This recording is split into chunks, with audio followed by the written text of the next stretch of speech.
नमस्कार मित्रांनो, मैत्रिणींनो, माझं नाव प्रमोद रानडे.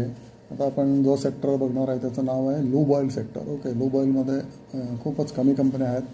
टिपिकली सगळ्यात बेस्ट कंपनी मला आवडते ती आहे Veedol India. Okay, Veedol India public sector undertaking आहे. 1314 अजून मिळते, 1900 खाली आला आहे, निम्मा झाला आहे. प्रॉफिटेबिलिटी चांगली असते.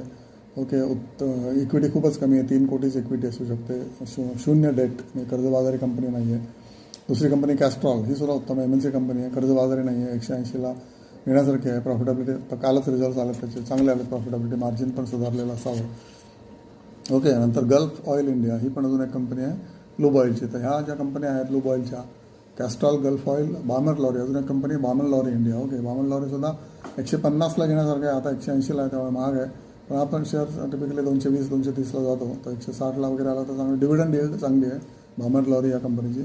बामर लॉरी मल्टिपल बिझनेसेसमध्ये आहे, not only lube oil. Lube oil is one of the businesses. Okay, तर लूब ऑइल आता लागतं का? आता कमी लागतं, कारण आता आईस इंजिन्स कमी झाल्यामुळे लूब ऑइल ऑटोला कमी लागतं, पण इंडस्ट्रीला तेवढंच लागतं.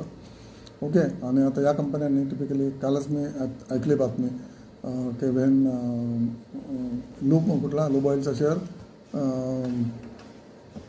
एक मिनिट, गल्फ ऑइल ही कंपनी आता EV चार्जर्समध्ये घुसलेली आहे. Okay, EV chargers they are started selling in India already in last 1 year, आणि पुढच्या 2 वर्षामध्ये किंवा 1 वर्षामध्ये हे एक्सपोर्टसुद्धा करतील EV चार्जर्स. ओके, तसे हे कंपन्या डायव्हर्सिफिकेशन पण करतात आहेत. ओके, लूब ऑइलची जी कंपनी आहे ही खूपच फॉरवर्ड लुकिंग कंपनी आहे गल्फ ऑइल, आणि याचा शेअर आता रिझल्ट चांगले आल्यामुळे ऑलरेडी वाढलेला आहे. 900 रुपयाला तर परत आला तर घेण्यासारखं आहे. कॅस्ट्रॉलसुद्धा 180ला घेण्यासारखं आहे.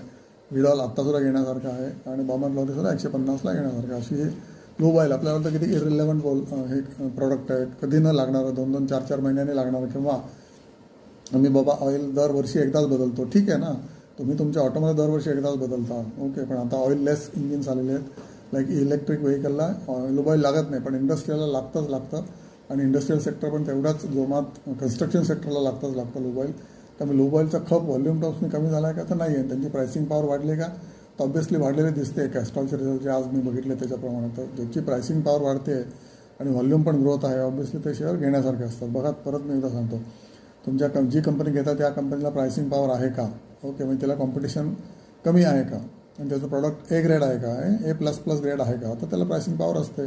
तशा कंपन्यांना तुम्ही नेहमीच प्रेफरन्स द्यायला पाहिजे. प्राइसिंग पॉवर आहे आणि कॉम्पिटिशन खूप कमी आहे. तर लूब ऑइल सेक्टरला फक्त 4च कंपन्या आहेत भारतामध्ये. बाकीच्या FMCG वगैरे हजारो कंपन्या आहेत, म्हणजे हजारो नाही, 20-25 कंपन्या असतात. त्याच्यामध्ये कॉम्पिटिशन जबरदस्त असते. लूब ऑइल सेक्टर मला वाटतं आत्ता विडॉल इंडिया खूपच खाली आहे. बघा तुम्हाला पटतं का, आणि त्याप्रमाणे ॲक्शन घ्या. सोच कर, समज कर. Okay, thank you.